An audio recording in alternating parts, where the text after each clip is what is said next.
Herb, here's a riddle for you. Oh, I love riddles. What is it, Don? What do you call a poodle that visits the South Pole? Ooh, I don't know. What do you call a poodle that visits the South Pole? A chili dog. Turn on the TV, Don. Okay. Really thought he'd like that one. Chili dog. Fact. Americans eat 75 acres of pizza a day. I'm Beakman, and you've just broken into Beakman's World.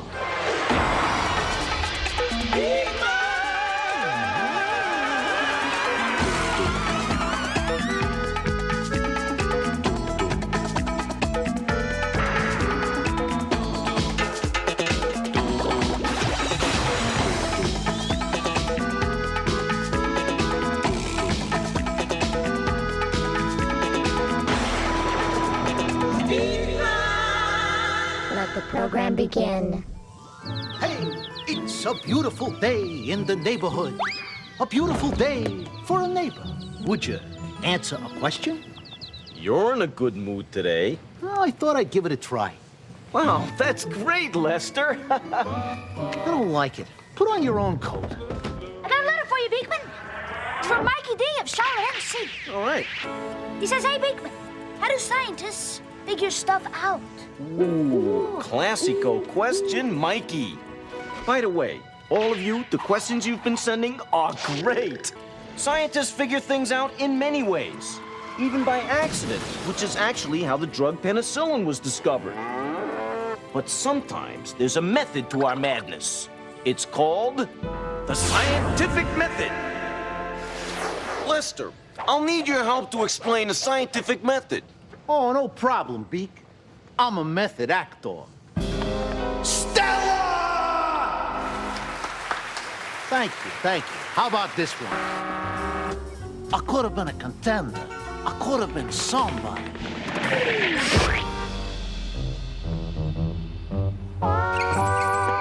Lester, this isn't Palookaville, this is Beakman's World. Let's get factual. Scientific method is the way scientists use ideas and information to solve problems and answer questions. It's the method we use here on Beakman's World. All right, then, let's start things off with a question, because that's what scientists do. Josie, who wants to know what? Wait.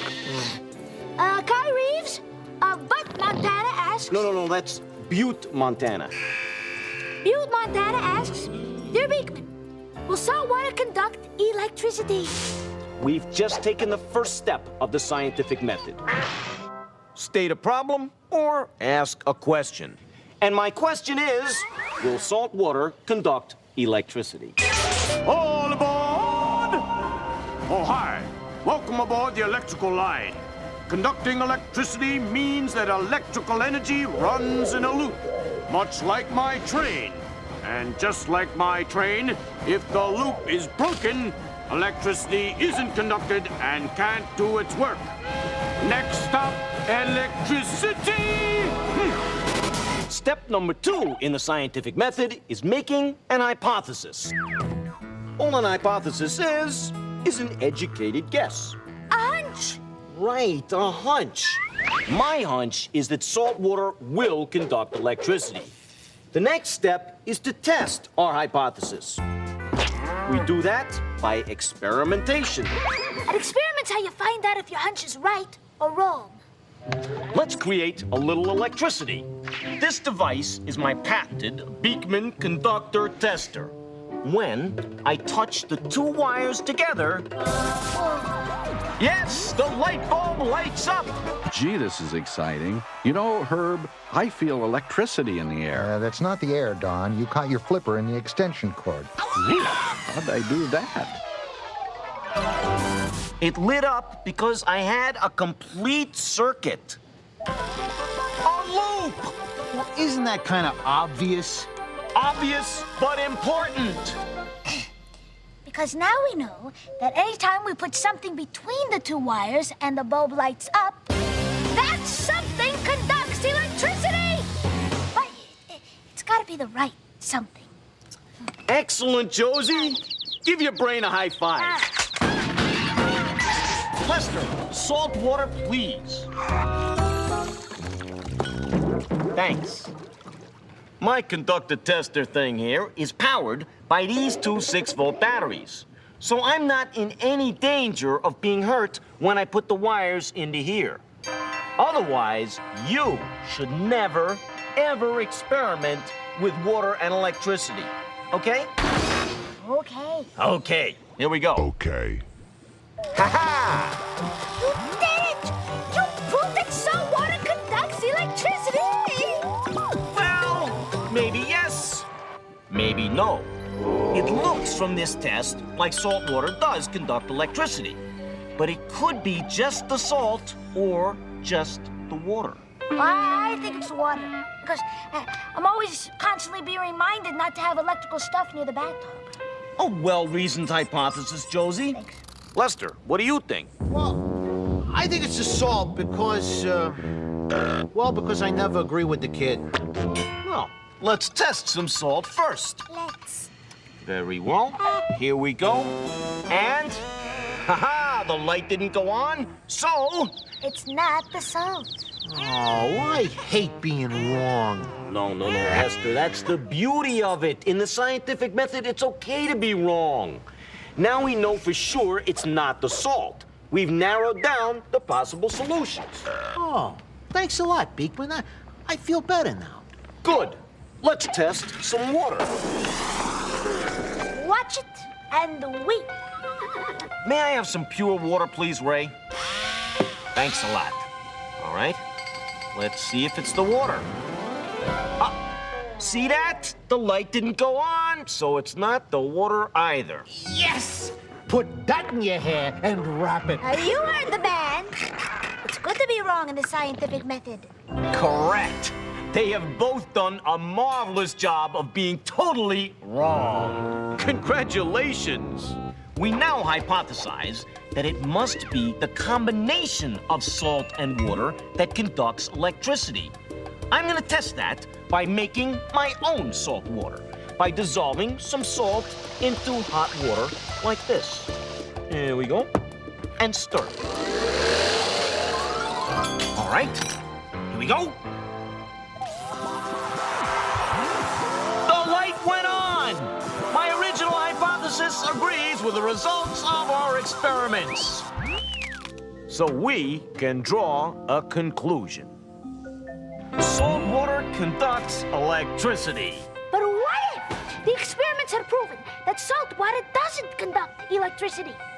Well, if the results don't agree with our hypothesis, we would have to make a new hypothesis.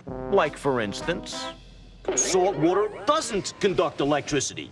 But it does, so we don't have to change our hypothesis. So if water doesn't conduct electricity, why can't I blow dry my hair in the bathtub? Oh, well, because our sweat glands cover our skin with salt. So any water we get into becomes salt water. And salt water conducts electricity? Shocking, isn't it? Well, that explains the hair. So now you know one of the main ways scientists discover things, by using the scientific method. State a problem, formulate a hypothesis, test the hypothesis by experimentation, draw a conclusion, and if necessary, create a new hypothesis. Or, as we say in scientific circles, bada bing, bada bang, bada boom. Coming up next, a real pick-me-up. And we're not talking about a cup of coffee. And we'll show you another way to hold the mail. Don't go away. Beakman's World. We'll be right back. And now, back to Beakman's World. Ears and eyes open. It's time to crank up your coconut. The imp of info, the commissioner of clarity, the misty row of apropos, the one, the only, the Beakman. You lob 'em, I'll mob 'em, let's boogaloo.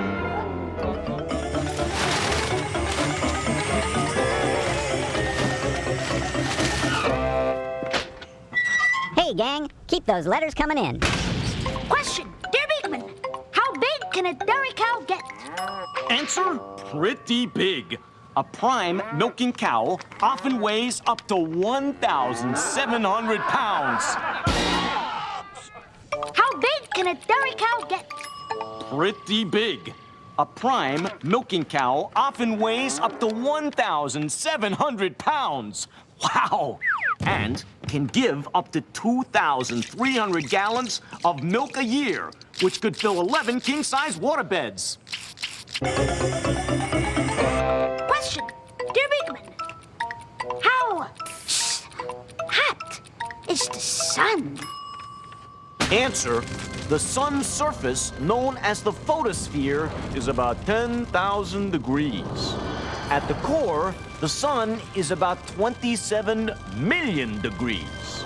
And none of those degrees end up here. Hey, cheer up, Don. Think of the money we save on air conditioning. Thanks, Herb. Question, dear Beakman. Does your heart stop when you sneeze? No. Although a sneeze can change the rhythm of a heartbeat, it doesn't stop it. Question, dear Beakman. Wait a minute. I think it's time for the Beakman Challenge.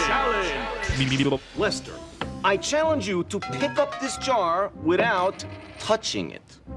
Oh, great. It's humiliate the guy in the rat suit time again.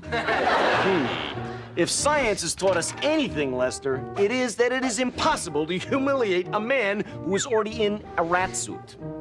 Oh, well, as long as you put it that way. I'm gonna show you how to lift this jar up without touching it. First, you take a paper napkin and tear off a little bit of it, like this. Okay, here is the tricky part. We interrupt this Beakman Challenge to remind you not to try any of our experiments without adult supervision. Now, back to the challenge of the day. Now, have a grown-up light a match like this. And then light the napkin like so. Carefully drop it into the jar, let it burn out, then put your balloon on top of the jar, get an airtight seal right there, and hello. Oh. Oh, I get it. It has something to do with nuclear calligraphy. No. Here's what happened.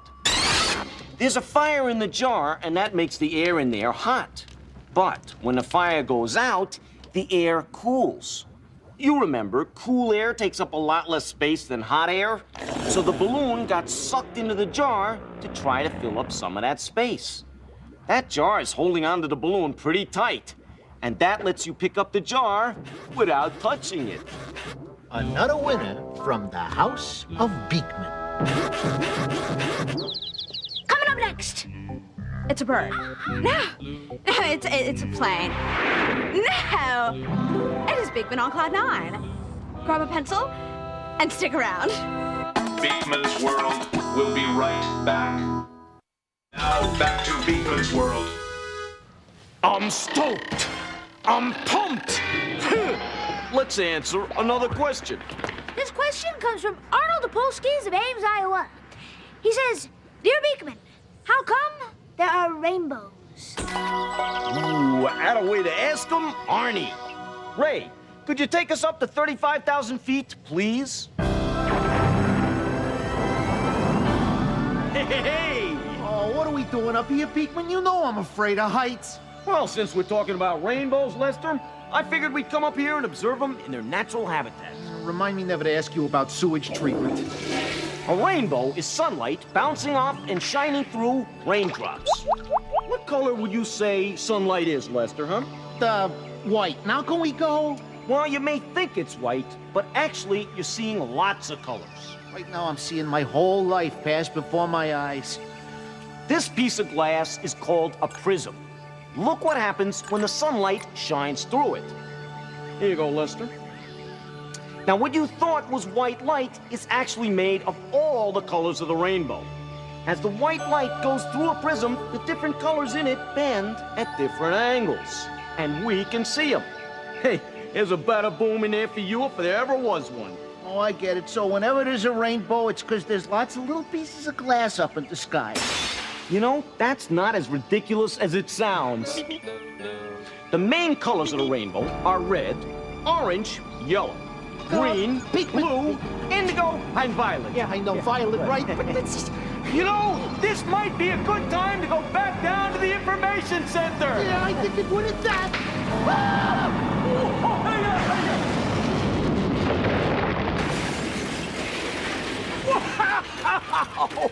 That was exhilarating. Woo! That was great. Oh, yeah. Nothing like getting your hair parted by an L1011. Back to rainbows, Lester. You said rainbows happen because there are all these little pieces of glass in the sky. Oh, well, I was under a lot of pressure. I would have said anything. Yeah, but in a way, you were right. You see, there's no glass in the sky, of course, but there are trillions of little prisms up there. They're called raindrops. Let's see how a raindrop can be a prism. Hey, and you can do this too. Now, all you're gonna need is the sun, or a very bright light, a plastic tub, some water, and a small mirror. Let's say this little tub of water with a mirror in it is a raindrop. We're gonna shine some sunlight through the raindrop and back out again. Ray, would you please open up the skylight and let the sun shine in? Bada bing! Look at that, huh? Fantastic! My own homemade rainbow. The sunlight bends once it enters the water from the air. It bounces off the mirror and it bends a second time when it goes from the water back into the air. So what we did is we made our own prism, and we made it from water. Hey, that's the same stuff raindrops are made out of.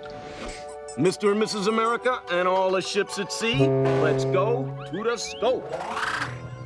A rainbow is just what happens when sunlight, which looks white but is really made up of lots of different colors, goes into and bounces off raindrops. The main colors of the rainbow are always the same: red, orange, yellow, green, blue, indigo, and violet. And they're always in that order. It's always those colors? Always. Red, orange, yellow, green, blue, indigo, and violet. Hey, and if you ever have trouble remembering the colors, just think of Roy G. Biv. Well, who is this Roy G. Biv? The inventor of color? Hey, man, Roy G. Biv is the name, and rainbows are the game, man. Yeah, wow. Biv. Biv. That's an unusual name. Oh, man! Talk about unusual. You should talk, man. Wow. Dig it. I remember the colors in the rainbow from all the letters in my name, man. Roy G. Biv. Wow. It's like, wow. Like the letter R for the color red, man. The letter O for the color orange, and Y for yellow, and G for green, B for blue, man, I for indigo, I dig indigo, and V for violet, man. Violet? Yeah, man. Wow, who was that? Forgot his name, but, anyway, guess what? What? I can tell you the names of the main colors of the rainbow. There's red, orange, yellow, green, blue, indigo, and violet. Actually, Lester, those aren't the only colors. There are also colors that we can't see. Wait a minute, you mean there's invisible light? Well, it's not light because we can't see it. But there are other kinds of rays called infrared and ultraviolet. But if you can't see them, how do you know they're there? Because of what they do. In fact, you use infrared rays in your house every day. Hey, you want to know how? Don't touch that remote. Stay tuned. Beakman's World will be right back to Beakman's World. How do you use infrared rays every day? It's what makes this work. You can't see the infrared rays coming out of the remote, but you know they're there because the remote works.